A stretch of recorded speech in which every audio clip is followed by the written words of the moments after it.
Hello बच्चों, हम प्रश्न देखते हैं। सरल आवर्त गति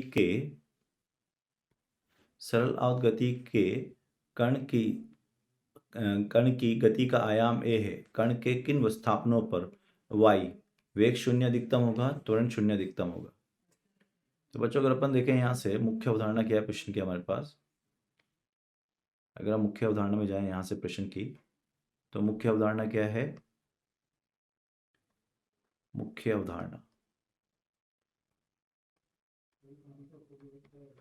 अवधारणा हो जाएगी हमारे पास बच्चों, सरल आवर्त गति में कण का त्वरण एवं वेग। ठीक है, सर्वप्रथम अगर हम इसी अवधारणा में बात करें तो हम ये जानते हैं x का मान हमारा a sin ओमेगा टी होता है बच्चों। यानी कि हमारी जो सरल आवर्त गति है इसकी समीकरण जो होती है वो इस सूत्र दी जाती है। ठीक है, ये आपकी सरल आवर्त गति की समीकरण है। सरल आवर्त गति की समीकरण, ठीक है, सरल आवर्त गति की समीकरण। तो ये आपके पास जो समीकरण दी गई है वो सरल आवर्त गति की समीकरण है।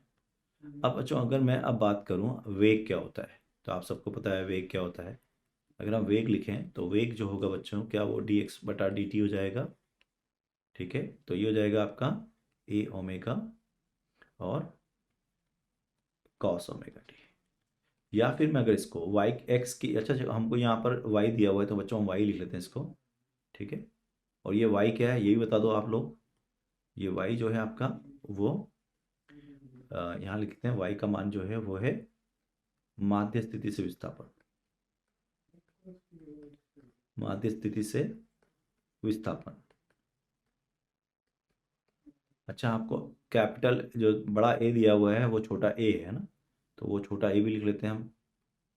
ये आपको आयाम दिया हुआ है यानी कि अधिकतम विस्थापन। ठीक है, तो अब अगर बच्चों ये वेग का मान अपन ऐसे लिखना चाहें, देखना सब लोग, तो क्या मैं कॉस ओमेगा टी को कुछ इस तरह से लिख सकता हूँ। ठीक है, और साइन ओमेगा टी का अब मान क्या है, अब आप देखो यहाँ से साइन ओमेगा टी का मान है हमारे पास y/a। तो अगर साइन ओमेगा की मान हमारे पास y/a, तो मैं इसको वापस स्थापित कर दूंगा यहाँ पर, तो ये बन जाएगा आपका a ओमेगा 1 - 1 ऋणात्मक y/a का वर्ग का वर्गमूल। तो v का मान जो हो गया हमारे पास वो हो गया ओमेगा, ये मान हो गया हमारे पास, हो गया ओमेगा a² यानी कि a का वर्ग ऋणात्मक y के वर्ग का वर्गमूल। ये तो v का मान आया। अब ये देखो हमारा v अधिकतम कब होगा। अगर मैं v को अधिकतम की बात करूं, तो अब आप देखो यहाँ से हम v क्या लिख के आए हैं, हमने v लिखा है ओमेगा a का वर्ग ऋणात्मक y का वर्ग का वर्गमूल ये। तो अब मैं चाहता हूँ v का अधिकतम मान। तो बच्चों v का अधिकतम मान कितना होगा जब y का मान शून्य हो जाए, हम देख सकते हैं समीकरण से। तो ये हो गया आपका a ओमेगा। ठीक है, और y का न्यूनतम मान अगर मुझे चाहिए तो y का अधिकतम मान कब होगा, जब y कितना है आपका 0। v का अधिकतम मान जब y 0 है। v का न्यूनतम मान ये कितना हो जाएगा, शून्य। कब होगा, जब y बराबर कितना हो जाएगा, a। इसी प्रकार से जो हमारी ये समीकरण थी v, ठीक है, ये वाली समीकरण, इसका एक बार पुनः हम अवकलन कर रहे हैं। तो ये v का हम अवकलन कर रहे हैं पुनः, तो ये क्या बनेगा, ऋणात्मक ओमेगा का वर्ग a cos ओमेगा टी, माफ करें साइन ओमेगा टी। तो ये बन गया आपके पास। ठीक है, ये बन गया। अब ये आपका त्वरण हो जाएगा।